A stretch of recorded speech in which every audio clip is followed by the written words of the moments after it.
Welcome back. Now, Tanzania is heading into the October 2025 elections under a cloud of fear. Now, what began as a softer tone from President Samia Suluhu Hassan has rights groups, say, shifted into tougher tactics, arrests of critics, mysterious disappearances, tighter laws that limit rallies and online speech, and also the effective exclusion of the main opposition party. Now, people who used to speak up are staying quiet, afraid of a phone call, afraid of a post or even a protest that could cost them their freedom. Now, that climate matters, because elections without real competition feels like a snapshot and not a change. With more than 80 reported disappearances, growing digital censorship, and legal rules that favor the ruling party, many Tanzanians and outside observers worry that the vote could lack legitimacy. Now, the fallout would not stop at politics because it could erode people's trust, scare off some investors, and even damage Tanzania's standing in the region for years to come.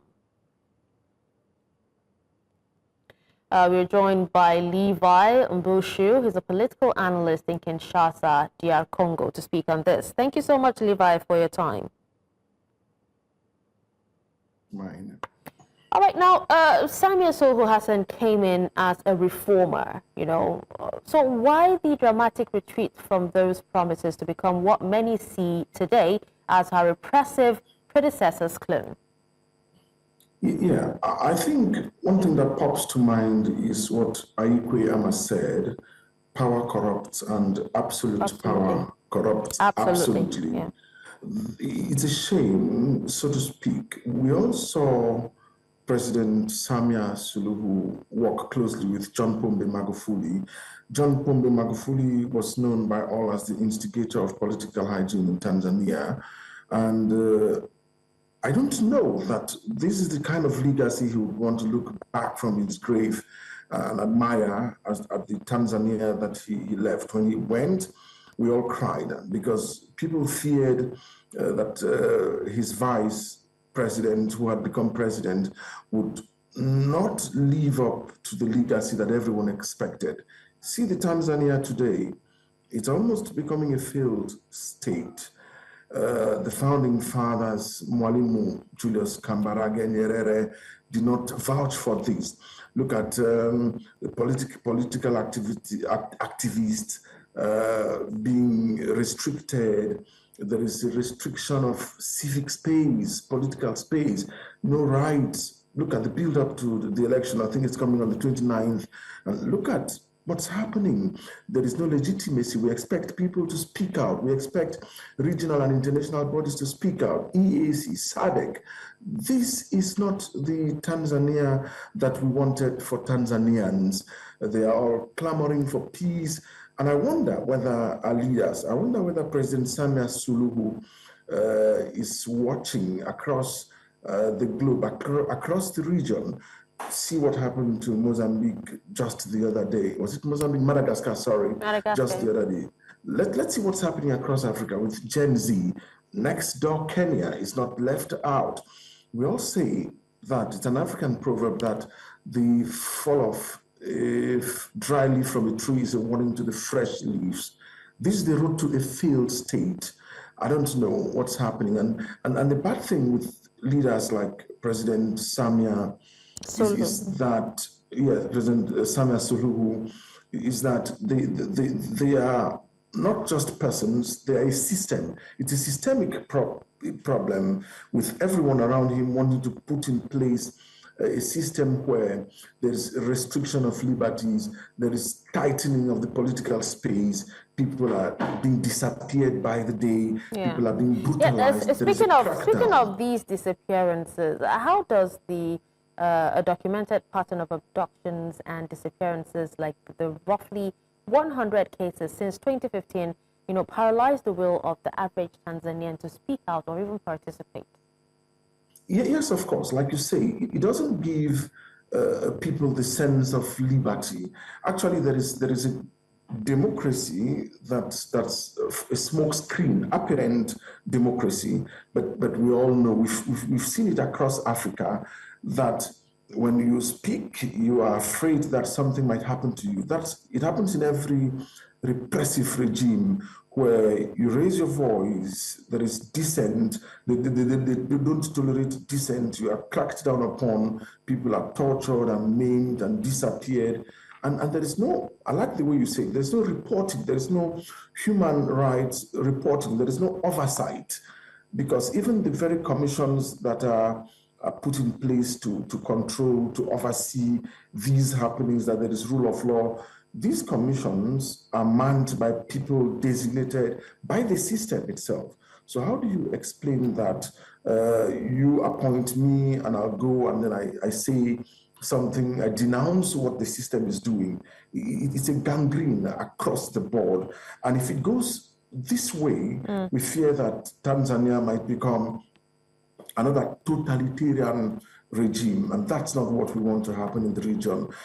I'm sorry to add this, I'm taking a little more time, but it's a shame that some 7 to 8 months back, we watched President Samia Suluhu advocate for peace in DRC, advocate for the conflict between Rwanda and DR Congo, and she said there should be ceasefire, all parties should come to the board and come to the drawing board and clamor for peace.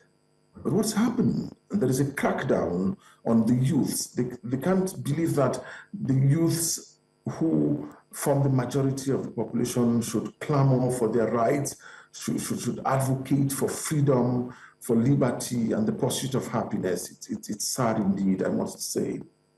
Okay, now we know that the government passed a reform law or reform laws in 2024. I actually wanted to ask you how did the reform or the supposed reforms actually enable the CCM to dominate, as seen by their 98% plus sweep in the local polls. But then there are also laws like the Cybercrime Act, that are used to jail people for dishonoring the country. So what is the long-term effect on press freedom and also public debate? Yeah, the effect, I wouldn't even say it's a long-term effect. It's a short-term effect, because one decree, one act comes into force today, and the very next day we find that it was nothing but a smokescreen. It's a farce, because all of that comes as a facade, whereas we all know what's happening. Let's not forget that what Tanzania is doing is a game across the board. Many African countries do that. They want to be seen as being democratic, whereas they come with smoke screen laws and they hide behind these. These are curtains behind which they hide to crack down on political dissidents. Because look at the cybercrime law. They would wield it as an enormous tool. They would actually weaponize it to crack down on people. Away from the cybercrime law, look at John Heke. He was going to pay last homage to Raila Odinga, and they said that his traveling was an issue of national security. How does that even add up? It's a shame, and it's a sham to the very democracy they try to build. So I just want to say that some of these acts come into being just to crack down on dissidents. But then one gladdening thing is that, and which the system cannot grapple with, they can't come to terms with, is that there is this sweep of Gen Z. There is a youth, there is a mobilization of the civil society, and they cannot take these any longer. A time comes when we all agree that you can fool some people some of the time, or all of the time, but you can never fool all the people all the time. All right. Now, let's talk about how, the political crackdown, enable and intersects with other issues, like the forced evictions of the Maasai indigenous people over land disputes. Now, this is something that is not only seen in Tanzania. In much of SADC, we see it. I think it's been rife even in Kenya, going back to pre-colonial times.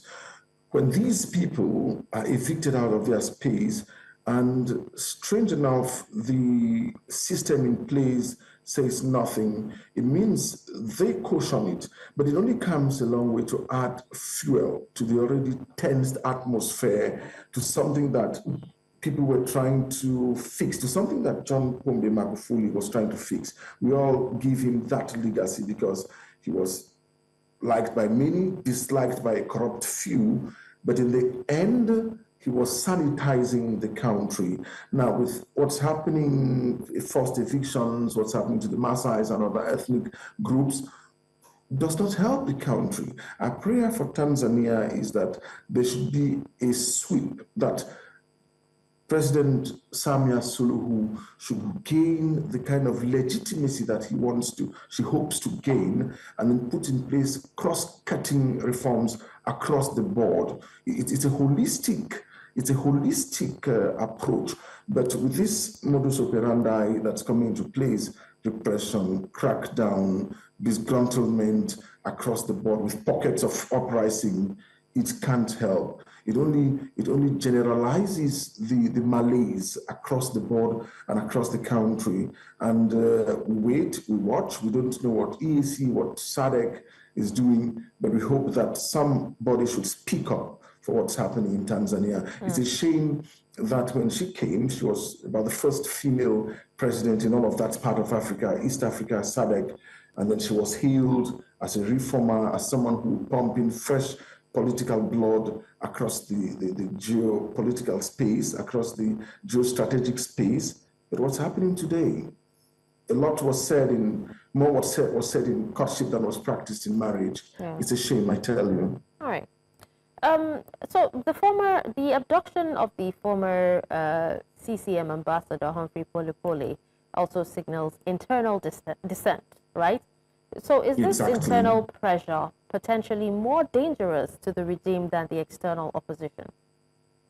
Yes, I would say. Well, yes and no. It's a two-way thing, internal and external. Why do I say that? Because coping with pressure from within and at the same time combating that from outside is a hot potato, and it would make the people managing this not to give the kind of holistic entire solution they would give to these problems. It would make them, and the one thing about politicians, I must say, is that a time comes when they are arrogant, they don't listen to advice, they want to ride headlong into some solution, and when they make mistakes, they hardly acknowledge that they have made mistakes. So this compounds the already worsening political space. But then I must say that fighting this from within and grappling with other tensions from without is quite a hot potato. And with a regime or with a system that knows almost nothing but arrogance, I would say that they are doomed to fail. Either they would sit down, carry out a comprehensive review of the system, apply the reforms they need to apply to sanitize the house, or they continue in the spirit of arrogance, and then we fear for Tanzania, we fear for the region. Because the tendency here is that we see youths demonstrating unarmed, and they are being cracked down upon, and it's spilling over into neighboring Kenya. Who knows what other parts of SADC and East Africa these would attain. But then they would either carry out in-depth retrospection and reform, which is unlikely to happen, or they would go straightway in the crackdown, which eventually would lead to what we are seeing on the streets of Dar es Salaam and parts of Tanzania. All right. So, Levi, now, before we let you go, we'd love to hear your final thoughts, and also tell us what are the consequences for national stability and unity, particularly in Zanzibar, when ruling party's victory is clearly secured through force and repression? That's the problem. When we get to a point where the only tool that we need to use is brutal force and repression, and then the people claim that the state or the system in place has monopoly of violence, particularly you mentioned the case of Zanzibar, there is this spillover effect. Whether we like it or not, there will be a ripple effect across every segment of national life, across the region. And once this picks up, I don't want to mention it, but maybe I should. Look at the Arab Spring. It started from Tunisia with that young man pouring fire or oil on himself and lighting himself in that square. See what happened across the board. When leaders are deaf to the cries of their people and they want to use brute force or repression to forcefully put up a show, let me even digress a little. What do we expect when there is a football match and the referee and match officials are designated by one of the team players? There is never going to be fairness if there is no overhaul of the electoral system, if there is no overhaul of institutions, if there's no profound institutional reforms, it will be the same thing, garbage in, garbage out. All right. Well, thank you so much for your time, Levi Mboushou, political analyst in Kinshasa, DR Congo. Thank you so much. Thank you very much indeed.